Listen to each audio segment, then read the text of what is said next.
My name is Richard Flood, and I'm the Chief Curator here at the Walker Art Center.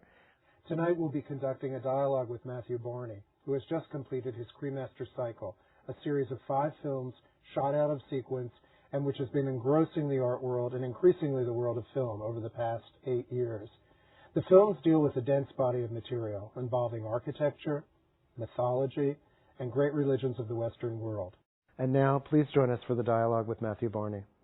If anybody here has had the pleasure of trying to write about what it is that Matthew does, one of the first things that you are saddled with is you've got to explain Cremaster. And I think there's always that moment when you're like, you've written about it a lot. It's like, how many different ways can you find to describe what the Cremaster muscle is? And it's a very, very interesting starting point insofar as you're not at a film. You're at an understanding of a biological phenomena. And I think if you don't know what Cremaster is the muscle that... Do you want to say it? 'Cause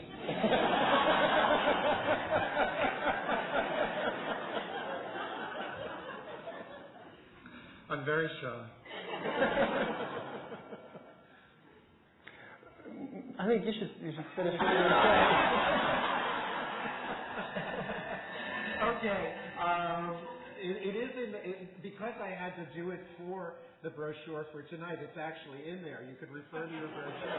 But I will tell you, it is essentially the male testicles, or if you're writing the other side of the story, the male gonad, are lowered and retract according to certain stimuli like fear and coldness.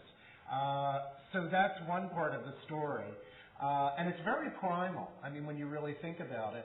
And the other thing that is there through all of the films is this moment of non-differentiation of the fetus in the womb, a moment when the sexual determination has not been set, and the child has this one moment of being free of the burdens of sexuality. Or maybe that's the wrong thing to say. It probably has all the burdens of sexuality and none of the burdens of being distinctly sexual.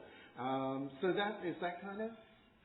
Well, I think that was the first model that I latched onto as a way of thinking about this piece that would move through these 5 locations, and it would follow the development of a form of some sort, an organism that had that would be defined in a somewhat biological way, that it had a predetermined ending, and that it was battling with itself over how it could overcome its condition, basically, and maintain its lack of differentiation.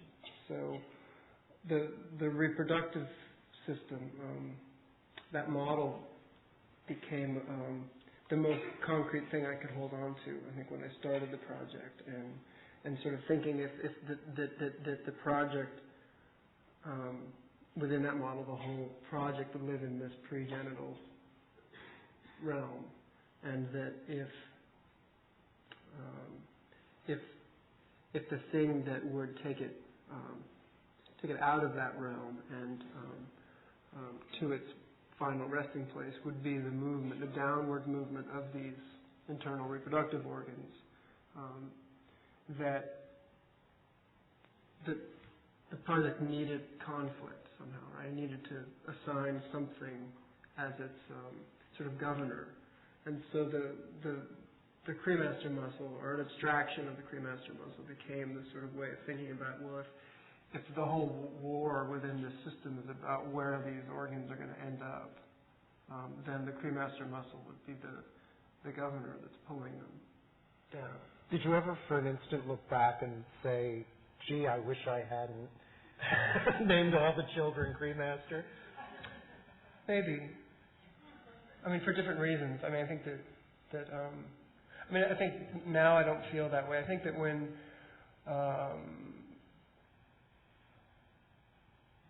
maybe it'd be useful to talk about how the project started on the Isle of Man, in that the idea was that we would film the piece one summer, and then the following summer we would go back to Great Britain, and it would be broadcast on television during the week that the TT race occurs around the Isle of Man. We're talking now, we've decided to go through the evening just as a point for you. We've decided to go through the evening with the chronology of the films as they were shot. Mm-hmm. And so I couldn't convince a television station to air the piece. So went back to New York with it and took it to the Public Theater in New York, and we basically rented a theater and showed it as a video projection, which I wasn't very happy with in terms of its color saturation. I really wanted it to have that broadcast sports feeling and a real like a very heavy saturation color, flatness. And so somebody had suggested, well, why don't you transfer it to film, which I did, and that really started this other path that the project took, this way that the moving image aspect of the project ended up in art house cinemas. But it was also, it began also the use of the very particular nature of the Isle of Man really informed the project. I forget what exactly you were looking at as a location, because the Isle of Man came late, right? You were basically looking for a Celtic site. Right, a Celtic architectural condition of some sort. And ended up on the Isle of Man, yeah. Yeah, some of the locations were, like the region was fixed, but the specific character wasn't defined. And then once you were on the Isle, though, a lot of things started making sense and were really became deeply embedded into the film as well. Yeah, and it was the first, I do want to get back to the question that I never answered, which is to do with the way that that after 4 and then 1, which both had a similar sensibility, I think this broadcast sports sensibility, were transferred to film, that 5 had a slightly different agenda when it was made, knowing that it would have, that it would fulfill its role within the cycle as a generator of sculpture and part of the sculptural work. It also would have this life in the cinema. I made it differently. And then 2 and 3 followed in the same way, that it was made conscious of the fact that it would exist as a film. So I think it was at that point, around the time of 5, that the burden of the Cremaster, that the sort of biological frame didn't become as useful anymore. Yeah. But that said, I'm still happy with the title. And you stayed with it as a topic. It never goes away. Yeah.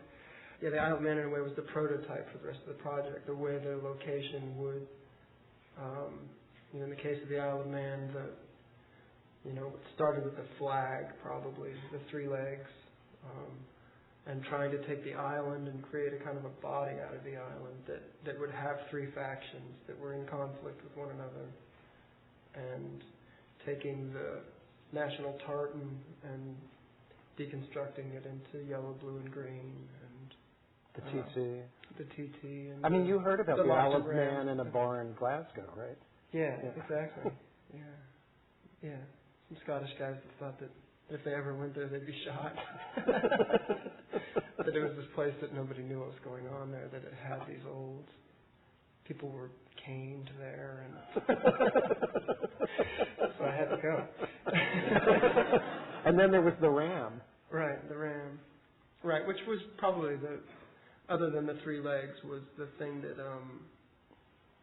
particularly after doing the Seder project and thinking about the horns as either, genitalia or as a kind of a biological map, in this case of of an organism that's both ascended and descended. That the locked-in ram has two pairs of horns that way, and that those three factions were respectively an ascending faction, a descending faction, and a locked-in faction that believed that it could exist in this third sort of neutral place. Well, the horns are also durational. I mean, they are a record of a period of time as well, which is kind of great when you get into the film and realize that it's a journey, a kind of quest that's undertaken. I guess, do you want to go into the first clip? Sure. And get people definitely involved? Do you want to set it up, or it's probably helpful to set it up? Well, it's towards the beginning of the piece, and it has probably the first shots of the TT course, and this is a race course that goes around the island, which was attractive in the sense that wanting to make the island an organism that this could provide some sort of circulatory system, and it establishes the locked-in candidate in a pier house at the end of the edge of the island, with some amazing assistants. Right. Right, who are really a chorus of the three main factions of the rest of the piece. That there's an ascending ferry, a descending ferry, and a locked-in ferry that are described by the buns in their hair. And then the drivers. Right, the organs of the drivers. One descending set, one ascending set. Yeah. Developing the Lotan candidate. I mean, it's an instantly endearing character. I mean, that you've got this tap dancing satyr who's dressed like an Edwardian dandy and is into very high stylization there. How did he come about as the centerpiece for the film? I guess that Houdini had always been a character that was, I guess, the project that came before Cremaster used Houdini in a sort of literal way, and he was still, I guess, on my mind in some ways as a symbol of one of the core elements of the project somehow. This notion of sort of self-imposed restraint as a creative tool. When I first went to the Isle of Man and found it to feel somewhat like a Victorian fossil, place where people would vacation in around that time that Houdini made his name, and the way that during that era the physical culture kind of came into being that Houdini belonged to, that this new way of defining physicality and masculinity in some ways. So I thought it would be both an interesting way to continue something I was already thinking about and a way to take something that the Isle of Man had to offer. Like an interesting collision between this sort of Victorian frame and the TT bikes that you see every summer. You go there to watch the races, that you're seeing these plastic and alloy machines moving in front of these Victorian discarded Victorian buildings. It's pretty it's a lot to do with the character of what's already there, which I think a lot of these sort of art direction decisions are, that they kind of come out of that place, going to that place and trying to mine out what's there that can align with something I'm already interested in, or something that's already part of the sculptural body that has to pass through it. It's a little bit like, I guess something like trying to ask that place to be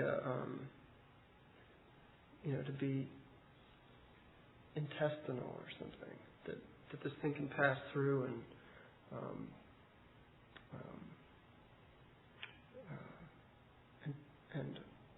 come out the other side and transformed in some way.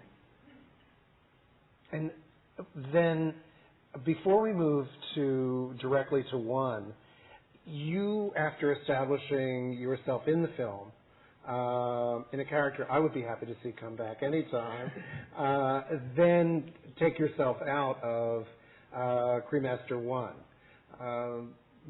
What was the intentionality around that? Or I think it was to do with wanting number one to be the sort of initiation of the cycle, and wanting it to be to have a feeling of undifferentiation about it. I met Marty Domination, and around the time that I was starting to think about using the field as a place for this highly choreographed piece to take place. And I think probably in somewhere in the back of my head, I was probably thinking I would end up playing Marty's role, and without knowing what that role really was.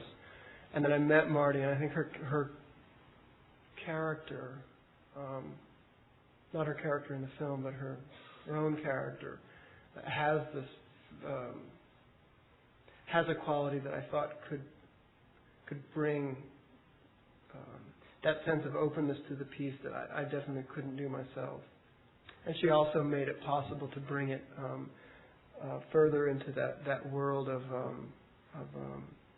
the sort of 30s musical, the hopefulness of the 30s musical that I guess for me, a lot of those Busby Berkeley films have this quality about them that they're with all of that overhead photography and sort of biological microscopic choreography or something. They attempt to create these forms of perfection somehow of the sort of field of people that have no individuality, and that they're elements of a perfect machine, but there's some sort of aspect to it that asks you to believe that. But in fact, when you look at them, there's a pretty heavy human element in them. The failure for that symmetry to be exact is something that I was really interested in achieving in one. And I think, for instance, I think the fact that it didn't rely on digital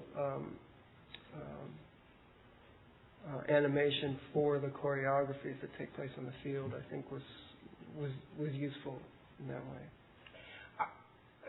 In terms of the whole Cremaster 1, it kind of comes from another universe in many ways, and seems so, even when it's not totally clear, it seems you feel like you're in a clearer space. Mm-hmm. Is there a question there, you think? I think I always wanted one to be like a gate, and that's all it would be, really. It would be the coat of arms, and or it would be in some way just the droplet in the water that would initiate this form or initiate the thought, and that it wouldn't be until 2 that there would be sort of its first moment of conflict or rejection. And I think that, and this is a way that I think I started thinking about, probably with number 2, the cycle in general, that it could be thought of as a kind of a thought or the life cycle of a thought, that from that point of the initiation of an idea, that 2 would represent its first rejection, the rejection of itself as an idea, and that 3 would be this narcissistic interlude where the idea would fall in love with itself again, being this, it following this path, mm-hmm. And 4 would have the sense of panic that it needed to find a way out because it knew that 5 was coming, and 5 would be its death. It would be its at the point where the idea had to be defined and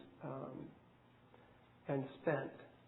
And so in 4, there's this panic to try to find a third way out of, neither withholding the idea nor spending it, but there being a space in between somehow, which doesn't make itself available, I think. And so I think 1 was always wanted just to be a spark of some sort. And the field was, I kind of remember that Broncos Stadium, the Salt Flats and the Rockies, and Chrysler Building. The Chrysler Building were always, there was never a moment where I remember you talking about the cycle without those landscapes and that architecture in them. In Cremaster 5, the next one, there you leap over to Eastern Europe and a very, very dark kind of Gothic world, and the actual creation of an opera. You won't see that in the sequence that's been chosen for tonight, but it is the opera starts it and carries it through to the conclusion. And when you and Jonathan, how did you arrive at this notion that you wanted an opera and you wanted this kind of almost heavy Eastern European? I can't remember the word. It's the perfect word in German. But if I was German, I wouldn't be questioning what it is. But at any rate, what kind of led that? What brought me to Budapest was the notion of it ending in the warmth of a bathhouse. So I went to the Ottoman baths thinking that it should be a bathhouse and it should be ancient. It should be old and then started looking around the city and finding that there was a moment when Budapest wanted to be Paris, and all of these places were built around the same time at the end of the 1800s, and the Opera House was one of them, the Gellert Baths was one of them, and there was a sort of level of artifice to that I found really surprising and appealing. The bridge itself, the chain bridge over the Danube. So there was a kind of continuity there that I didn't expect, and so the Opera House. I guess once the Opera House came into it, and this dialogue with Jonathan had started about. I think it started with why wouldn't there be an aria at a certain point in this piece, and the rest of it would be driven by something else. And then the more we talked, the more of an interesting challenge it seemed to be to have a sung text carry the whole piece. Both as a challenge, a new challenge, and as a way of effectively carrying the story, and wanting number 5 to be to kind of dip into a sort of lush and slightly emotional place that the rest of the cycle wouldn't dare go, and so the opera seemed like a good way to really turn that on. And then I don't know whether you. Well, there was also the relationship. I don't want to look like I'm pushing you. There's a relationship to Budapest with Houdini, and I think that what the cycle does, and which is probably why numbers 1, 2, and 3 were much more predetermined than 4 and 5, is that I think that there's a kind of a trading that happens, that it starts in the stadium where I grew up and played football, and it moves into the Mormon Basin where I felt pushed in certain ways, and it moves to my home in Idaho, or in New York, and then it trades sort of autobiographical information with mythological or sort of genealogical information, and it.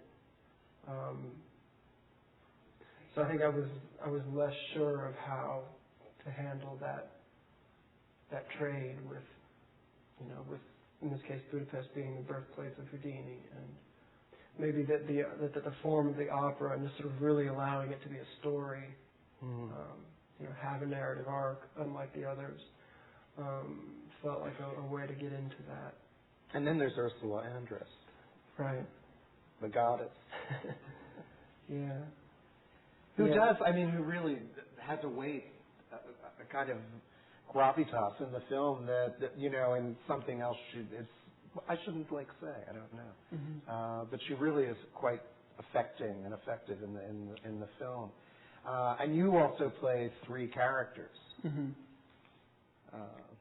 The piece was based loosely on Houdini and his relationship to his mother, and so the Houdini character is split, sort of fractured into 3 sort of versions of the same character. There's the diva on stage who climbs the proscenium arch, ascends, crosses, and descends. There's the giant who's in the pool beneath the queen, which I was interested in the way that the Gellert bath had a kind of an organic architecture that I was fixated on how to take Ursula and integrate her into the architecture somehow. And I think one of the ways that happened was thinking about the impression that she would make on her chair, and the way that the Gellert in some ways could be the space beneath her perineum, that there's a saddle that's between these twin baths in the Gellert that are separated by 2 degrees or something like that. Otherwise, they're identical, and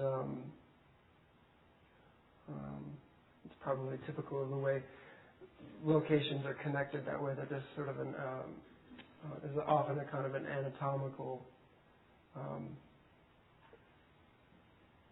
like a drawing that's made in the beginning that tries to connect things in some sort of anatomical way. And I think that was one of the first connections that was made, that the Queen's booth and the bath beneath her would be made part of the same space through thinking about Ursula's body somehow.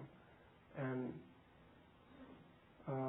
so the giant lives in the Gellert bath beneath the Queen, the second of these 3 characters. The third is the magician who's on the chain bridge between Buddha and Pest, and is probably closest to a rendering of Houdini, who stands at the edge of the bridge and threatens to jump and finally does jump. And so it's 3 descending characters, essentially.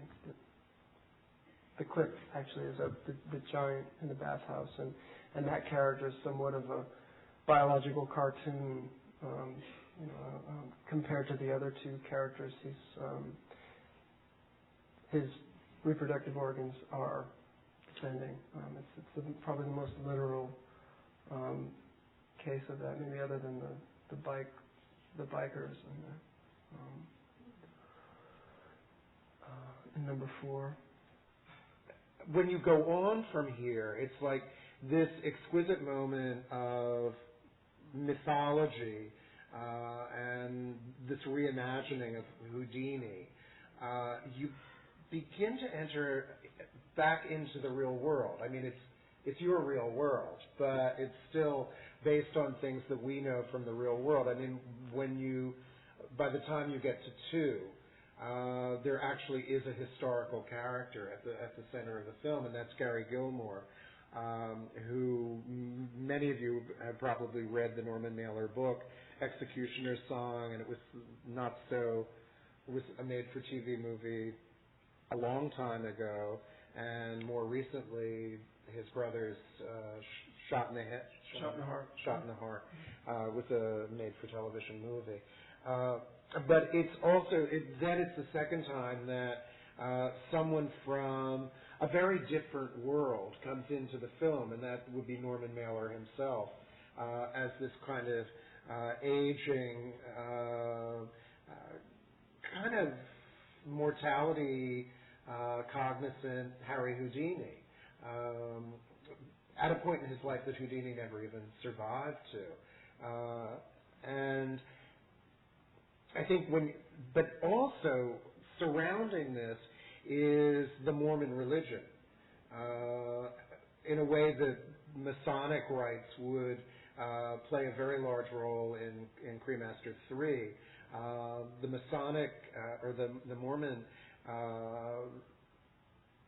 situation, it pervades everything and directs many of the factors.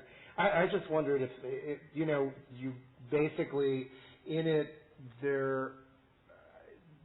it goes from the salt flats of Utah into the Canadian Rockies, and it's a huge, ambitious scope of a film.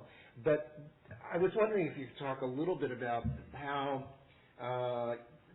2 developed for you. What came first and what drove?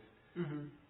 Well, what came first, like with the others, was the place, and the place was the Rockies, the sort of wall of the Rocky Mountains, and the Mormon Basin, which is just adjacent to Boise, where I grew up. And I think I wanted to take on. I wanted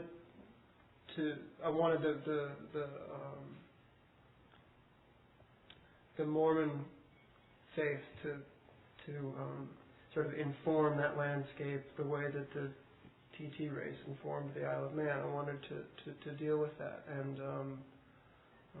and I wanted it to have that character that I had experienced growing up there, which was a paternal character. I wanted it to feel,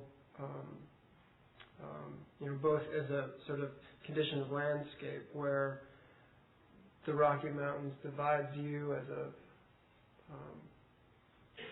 as a person from that isolated part of the world from the rest of it somehow, and it's a kind of a barrier that exists. And I think it's something that Mailer describes in the Executioner song in a really beautiful way.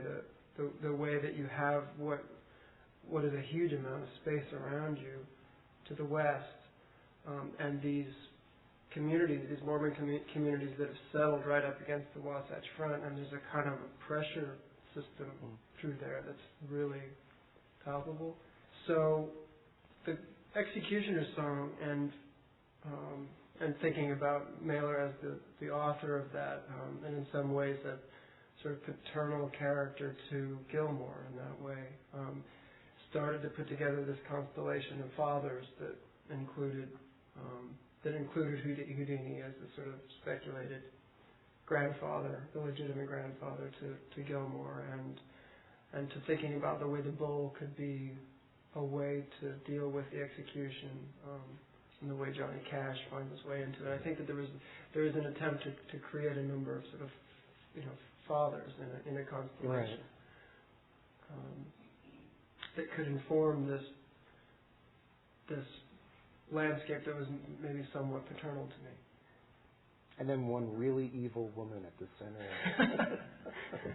Baby Faye LaFoy. Don't miss her.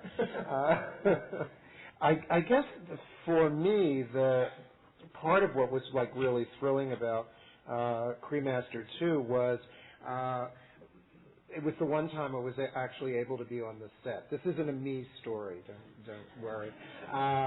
And when I got there after the crisis had hit, I mean, just in terms of the gods of good luck and the serendipity because this is another, at the core of the film is also a very interesting issue about heredity and destiny being one and the same. And in a funny sort of way, that could apply to you as a filmmaker in this particular situation.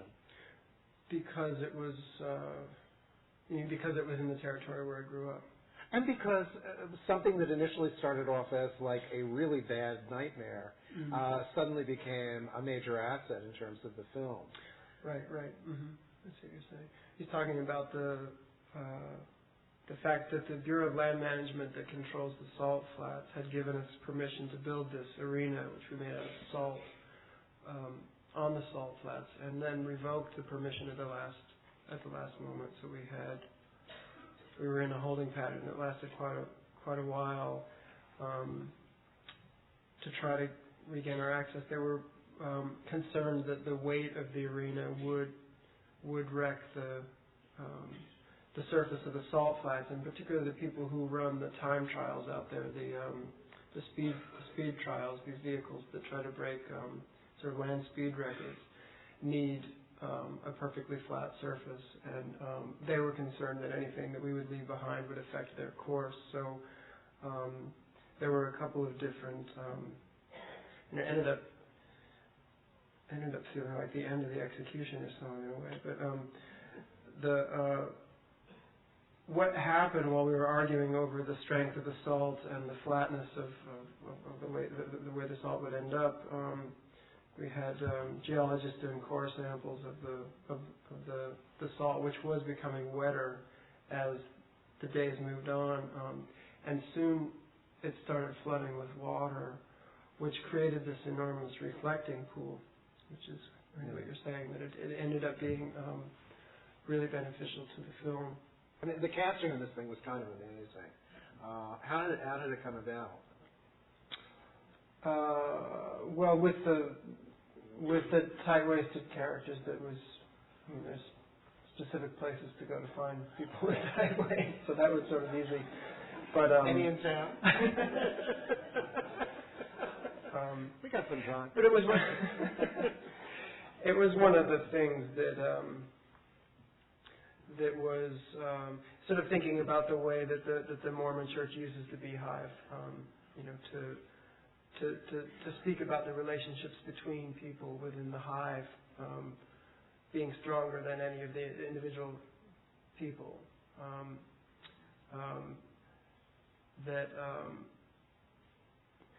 I found it a sort of exciting way to try to organize the project, to think that the whole piece could exist within the hive, and that all of the characters within the story were bees in some way, and that as you're saying, that Baby Faye was the queen bee, and that Gilmore was a drone, and his condition was grim. He wasn't gonna live past one generation, like any drone. That they're only there to inseminate the queen, and if they don't, they're jettisoned from the hive. And he needed to learn how to survive. So he thought that if he took his own life, he could go to Houdini and learn how to metamorphose,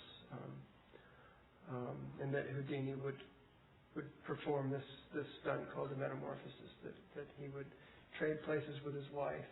He would go into a locked trunk, and then minutes later he would reemerge as his wife would reemerge. So it was the first of these replacement tricks that are really common today. That preoccupied quite a bit of the casting. This notion of finding people with tight waists, and of course Mailer we talked about with this notion of his role, his paternal role in the story. The Johnny Cash scene is complicated to talk about because it started out as one thing and became something else. But I mean, it's basically referential to this phone call that took place where Johnny Cash calls Gary Gilmore on death row, and a song is sung, and nobody ever knew what it was. Yeah, whether it was just Gary sort of high on pills singing on the phone, or whether they were actually singing together, or what was going on. So that scene sets up the first murder, really. That the phone call comes out of a scene which is sort of the insemination of Gary, who's living in these two cells between two Ford Mustangs, one his girlfriend's. The phone call comes to him within the cell. He leaves the cell, takes the life of the gas station attendant. I guess the way that I guess back to the bee theme, that although I am certainly a fan of that music, I thought that it would actually be useful to include it in the film. That the way that the guitars in speed metal, especially early speed metal, sort of sound like a bunch of bees, and the way that Dave Lombardo's drumming established a sort of wall of sound style of drumming that I guess if this scene was going to be that kind of an intersection, that it would. I told you this was going to be a difficult one to talk about. The reason why is because originally it was meant to be another of these constellation of fathers, that I was actually interested in getting Johnny Cash to sing the song, Dave Lombardo to play the drums, and actually the person at the mixing board would be the same person that produces both Slayer and Johnny Cash, which is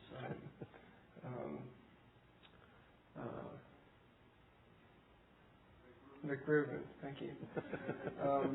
So neither Johnny Cash nor Rick Rubin were interested in being. It really evolved into something else, but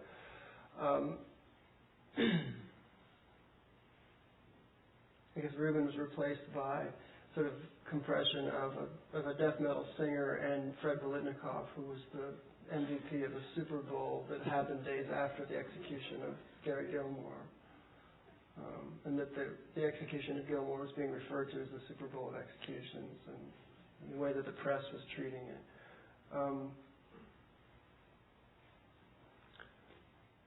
That was damn good. Damn good.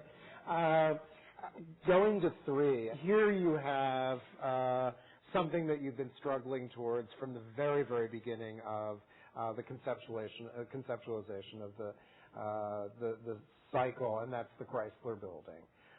And you also have, it's the longest, it was the longest to shoot. It probably has the densest plot of all of them. Many, many things. There are many, many plot strands that are expanding all at once. And then you have the sheer spectacle when the film moves to the game board, which is the Guggenheim. I think we've now reached the end of our own cycle. And I thank you very, very much, Matthew, for sharing this time with us.